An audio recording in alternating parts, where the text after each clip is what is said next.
Pada topik ini kita akan membahas mengenai peran dan tugas manajer dalam organisasi.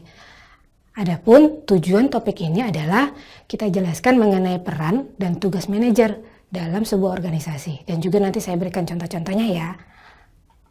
Oke, di mana sih manajer itu bekerja? Organisasi jawabannya. Tapi apa itu organisasi?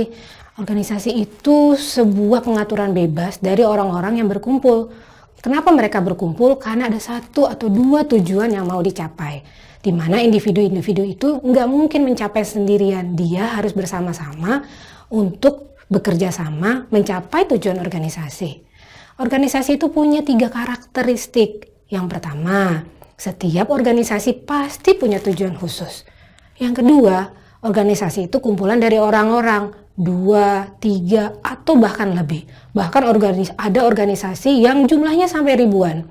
Dan yang ketiga, supaya satu dengan lainnya bisa bekerja sama, harus memiliki struktur organisasi. Siapa yang jadi atasan, siapa yang jadi bawahan.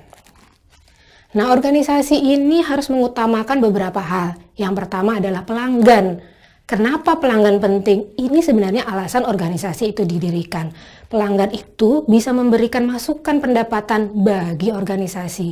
Di dalam mengatur pelanggan, organisasi ini harus menjalin hubungan antara pelanggan dengan organisasi. Dan itulah tanggung jawab dari manajer.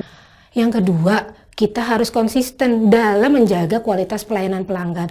Supaya apa? Pelanggan datang dan lagi ke perusahaan kita atau organisasi kita. Organisasi juga harus terus melakukan inovasi. Apa sih inovasi? Inovasi itu mengerjakan hal yang berbeda. Jadi dari yang sebelumnya belum pernah dilakukan, sekarang dilakukan. Inovasi itu mengeksplorasi sebuah area baru. Yang tadinya belum digarap, sekarang digarap. Inovasi itu berani mengambil resiko. Manajer itu harus berani loh ngambil resiko. Inovasi itu membuat manajer mendorong karyawannya berpikir lebih jauh.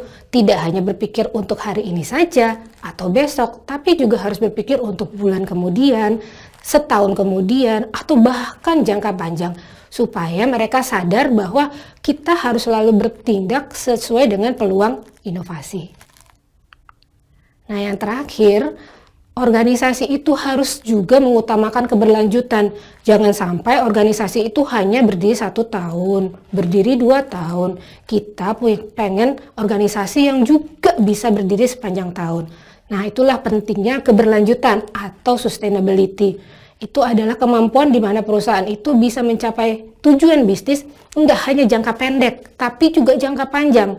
Dan tentunya bisa memberikan nilai kepada para pemegang saham. Pemegang saham itu orang-orang yang berinvestasi di perusahaan atau organisasi. Sekaligus juga membaca peluang-peluang ekonomi. Peluang ekonomi itu misalnya seperti peluang pasar, peluang pendapatan, juga membaca peluang lingkungan. Artinya juga jangan memikirkan organisasi saja, tapi juga pikirkan masyarakat sekitar, lingkungan alam sekitar. Jangan sampai organisasi misalnya menghasilkan limbah yang membuat masyarakat menjadi merugi. Organisasi itu juga harus memperhatikan masalah sosial. Artinya apabila kita membuat sebuah perusahaan, pekerjakanlah masyarakat-masyarakat setempat supaya kualitas hidup mereka meningkat dan mereka merasa nyaman dengan keberadaan organisasi kita. Dan mereka juga bisa membantu untuk mencapai tujuan bisnis. Manajer itu harus selalu beradaptasi dengan perubahan. Ada banyak perubahan yang terjadi. Misalnya, perubahan digitalisasi. Kemudian yang kedua, perubahan mengenai fokus organisasi dan etika manajerial. Ketiga, mengenai daya saing. Dan yang keempat, mengenai tantangan keamanan. Demikian akhir dari topik mengenai peran dan tugas manajer dalam organisasi. Sekian, terima kasih.